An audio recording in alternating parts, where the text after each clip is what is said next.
Sveiki, gerieji žmonės, draugai ir nedraugai. Va, turiu laisvą valandėlę iki vakarienės savo poilsyje. Dabar man užkliuvo Remigijaus Žemaitaičio byla ir nuteisimas dėl to eilėraštuko. Visi mes suprantame, kad čia politinis susidarojimas tų hienų iš TSL, Tėvynės sąjunga minus Lietuvos konservatoriai, kaip juos ten, nesvarbu. Pasakysiu tik iš anksto, aš nebalsavau už Žemaitaitį dėl tų pačių priežasčių, kad įsivėlė į tokius dalykus, kur reikia rimtai dirbti, o čia tenka bilinėtis dėl tokių nesąmonių. Lyg nežinojo, su kokiais nusikaltėliais turi reikalų, turiu omeny konservatorius ir jų pakalikus. Ir dabar gerai, kad jis judina tą dumblą, ten neduoda susigulėti tam smarviai socialdemokratais save vadinamų, bet va matot, kas žino, ko baigsis šitos visos bylos.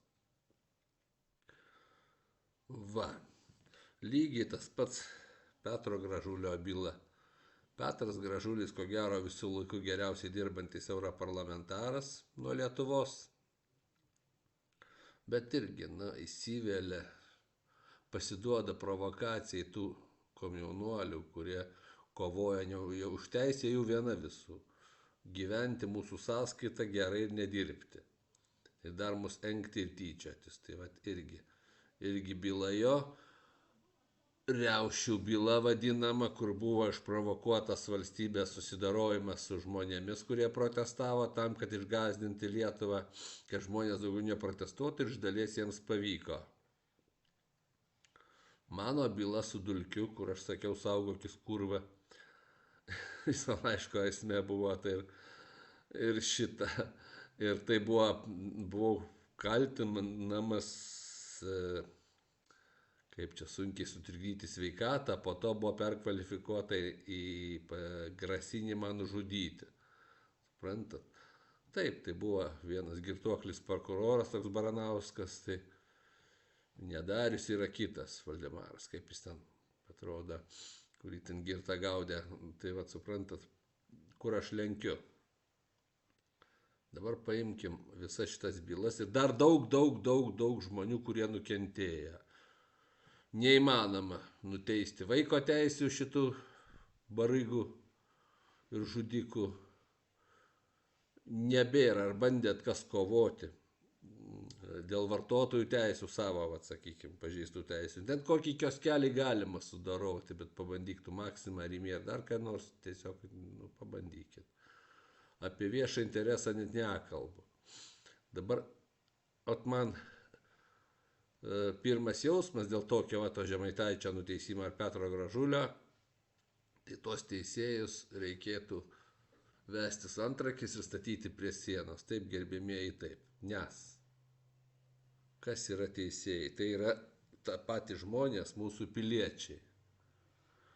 Aš nežinau, kaip yra kitose šalyse, bet mūsų šitų teisėjų, prokurorų ir policininkų, visokių komisarų policijos, tų vadovų, mes nerenkam. Jie yra paskirti, gauna didžiulės algas ir gauna didžiulius įgaliojimus. Elgtis kaip nori su žmonių likimais ir gyvenimais. Tai yra baisus nusikaltimai, ką jie daro. Susimokės Žemaitaitis tą baudą lygiai taip pat kaip Gražulis, bet tai ne paskutinės bylos, ne pirmas ir ne paskutinės. Aš esu nukentėjęs daugiau, yra nukentėjusių žmonių. Ir pasikartoju, kas jie tokie, tie imkim konkrečiai teisėjus. Kas jie tokie, kad tokie šventi, neliečiami, nekritikuotini, nebarami, nebaudžiami. Aš nežinau, jie kur nors prisiekia šitą, bet jų mes nerinkom. Aš nesutinku, kad mane irgi vienas buvo girtas teisėjas, kurį jau išvarė iš Vilniaus rajono teismų, Karšulis toks buvo. Paskui prokuroras Valdemaras Baranauskas, girtuoklis, kurį lengva valdyti. Visiems žinomas tas baisus Laucius, kuris dar pasirodo ir prokuroras, jie yra nevaldomi. Ir dabar, pavyzdžiui, grįžtant prie Žemaitaičio, tai man iš vienos pusės taip jam ir reikia, nes aš jam rašiau, aš vien dėl to nebalsau už jų partiją, kad jie ignoravo mane prieš rinkimus, kad aš sakiau, ar ruošiatės ką daryti su teisėsauga. Vat apie tai ir kalbu, kas dabar vyksta su jais pačiais, apie teismus, apie prokuratūrą, apie policiją. Policija dabar, reiškia, visi, vat suprantat, atvažiuojate eilinė policijinkėlį, jie bijo. Nu tai dabar įsivaizduokit, atvažiuoja, įsikviečiat jūs santechniką, užsikišo klozetas ir atvažiuoja santechnikas ir jis, fui, sako, man šūdas smirda, aš bijau jo. Ir aš jums net kimšiu tos kriauklės, ateirat klozetą. Lygiai tas pats apie gydytoją, sakys, aš negydysiu tavo negražios lygos ar dar ko nors. Jie gauna atlyginimą, yra prisiekę, suprantat? Vėlgi, ką aš noriu to pasakyti. Nei vienas statutas, nei policijos, nei kariuomenės, nei kieno nori, nenumato galimybės vykdyti neteisėto arba jo labiau nusikalstamo įsakymo. Tai yra, jis turi būti skundžiamas iš karto ir nevykdomas. Jūs supraskite, trūksta tų pareigūnų. Jeigu jūs visi sukiltumėt, jie nutiltų, tai jūsų vadovai. Jie būtų atstatydinti. Dabar kas turi? Aš daug sykiau tai esu sakęs, kas turi kovoti už Lietuvos laisvę, ginti Lietuvą, jeigu ne jūs, pareigūnai, kuriems mokamas atlyginimas, nu galis ten ginčytis, galima mažas, didelis, bet šiai dieną aš jums jokio nemokėčiau už tokį darbą. Rantate, patys jūs kalti. Va. Tai vad grįžtant vėl prie Žemaitaičio, aš daug sykių rašiau jam, sakau, reikia mesti viską, kibti visomis jėgomis, visomis dantimis, ragais, nagais ir tvarkyti tą mūsų pūlinį, tai teisėsaugos sistemą, kuriagi pertvarkė savaip prieš tai valdžiusi nusikalstama grupuotė, konservatoriai, klika tokia. Tai va, jeigu mes nebegalime kritikuoti, mes negalime protestuoti, į protestus galime išeiti tik tai, kaip Baltarusijoje buvo pas Lukašenką, išeini ir nusiauna batus ant soliuko lipdami, nes kitai bus riaušės, už soliuką užtepliojama su puriniu ir panašiai. Suprantat, padarė parodiją. Taip, kad pilietinėm iniciatyvam uždėtas didelis apynasris ir jūs esat visi atsakingi, ypač Seimo nariai. Apie tai reikia kalbėti visur, visada ir kibti jiems į ragus. Tie teisėjai yra niekas, aš kelis paminėjau čia, tai dar aš kada nors, man gaila laiko, aš norėčiau kelti visus, kurie čia man su ta Dulkio byla, kurie pinigų ne visų gražino, reiškia, išėjo kaip valstybė mane apkaltino ir išteisino teismas apeliacinis. Bet jiems pasirodė, kad nepatiko jiems apeliacinis teismas, jiems pirmą instanciją labiau patiko, todėl negražino maždaug trečdalio mano bylinėjimus išleistų pinigų, nors buvo pateikti visi dokumentai, įrodantis ir panašiai.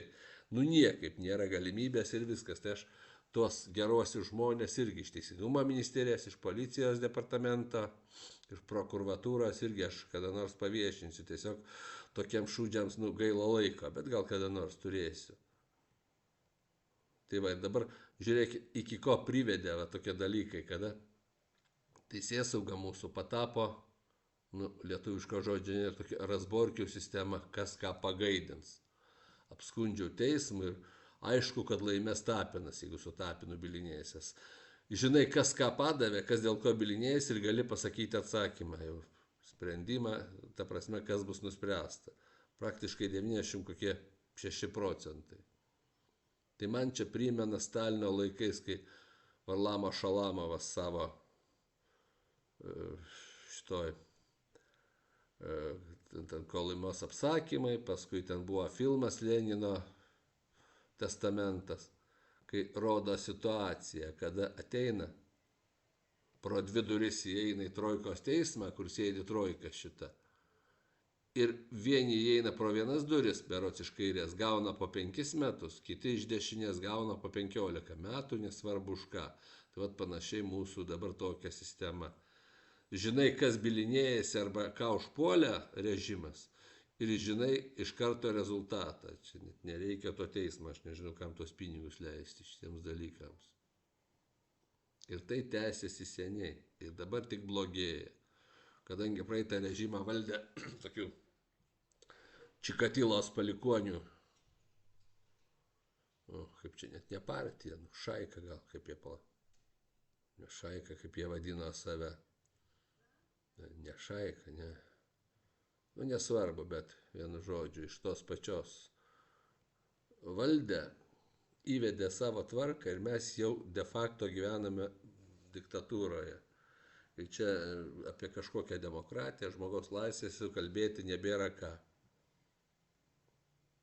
Taip, piliečiai mes irgi esame kalti, nes jokio mąstymo.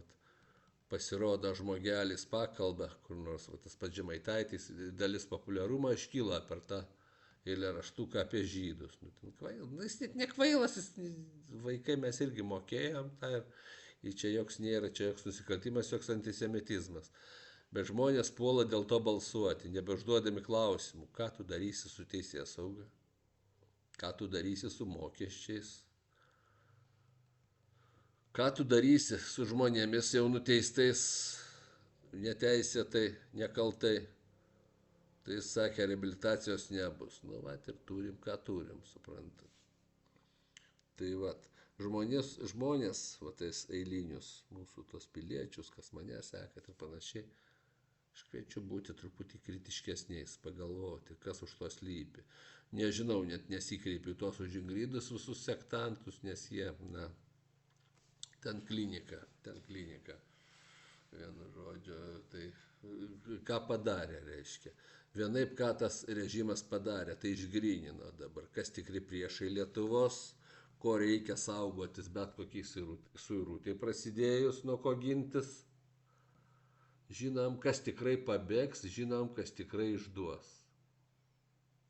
Tai buvo ir tas Covidas, vėlgi, dėl ko kaltino žmonės. Vienas iš paskutiniųjų, kur mus dar leido, buvo Halės turgus. Kai segregavo žmonės tada. O paskui kažkas parašė, kad Halės turgui netvarka uždarė ir pastatė irgi ten tai Vertuchai saugojo įėjimą. Einu aš pro apačią, ten laukia moteriškės prekiauja obuoliais, daržovėm, vaisiais. Tas Vertuchais, bet toks labai aršus manęs neleidžia. Tiesiog krūtinė stoja ir stūma lauk mane. Aš su juo ten susibariau. Tai tos moteriškės užuot apmėtę į obuoliais ir nustūmę, jis nekaltas reikia, jis nekaltas, jam liepia. Tai matot, gerbėmieji, tą ir turim. Prisiminkite tą moterį 56 metų, sušaudytą be teismo ir pareigūną išteisino. Tai dabar, kad išteisino, balanematės nesėdi, bet įsivaizduokit, jis dabar padarys bet ką. Iškreiptų ir tiesioginių būdų ir visai padarys bet ką, ką lieps režimas, nes jis jau skolingas, suprantat? Kur yra baisumas. Atvažiuoja 2 ekipažai policijos, greitoji pagalba, ir ten žmonių gal 6 ar 8, nes atvarko vienos moteriškės. Atleiskit. Berniukas Kajus, specialiai paliktas sušalti ir numirtas plėšus nuo jo motina, čia tos siaubūnės Bilotaitės paliepimu, kur namas irgi Bilotaitės buvo žinia susprogdintas. Irgi praėjo ramiai visiems. Mes čia keli žmonės paprotestavom prie ministerijos, mentai atvažiavę vaikė. Daugiau nebuvo jokio pasipriešinimo. Tai jie greit ateis pas mus namo šitaip. Taip tiesiog net liūdna pasidarė galvojant, kas bus. Baisiausia, ką jie padarė su Lietuva, kad dabar paleido visą dumblą, visus pačius baisiausius, šitos hunveibinus, visokius durnius, psichopatus, kurie gali tyčiotis, kurie gali puldinėti, fiziškai dar nepuldinėja, bet jau pasitaiko, jau buvo atveju, kada mašiną apipaišė moteriškiai, ten vėl, reiškia, jau po truputį yra. Mes einam maždaug į tą laikotarpį, kaip Vokietijoje tarp karių, nors šitie elgėsi daugiau kaip bolševikai, NKVDistai, nevalyvi, turiu omeny mūsų šitos hunveibinus. Tai vat, mėly žmonės, nežinau kokia išeitis, bet aš nematau galimybės mums išeiti su laisvais rinkimais, demokratiniu būdu iš demokratijos. Tai yra iš diktatūros, atsiprašau. Nes jinai tam ir įvesta, kad jinai užgrobtų valdžią. Matote mes tos apgailėtinus nukelius Seime dabar, vyriausybei, o valdo, taigi atvirai net nebesislėpia kas, matot. Giluminė valstybė su žmogėdromis vadinančiais save konservatoriais. Tai va, rašykit, komentuokit, ką manote, jei tinka, dalinkitės. Gerą visiems vakarą. Te.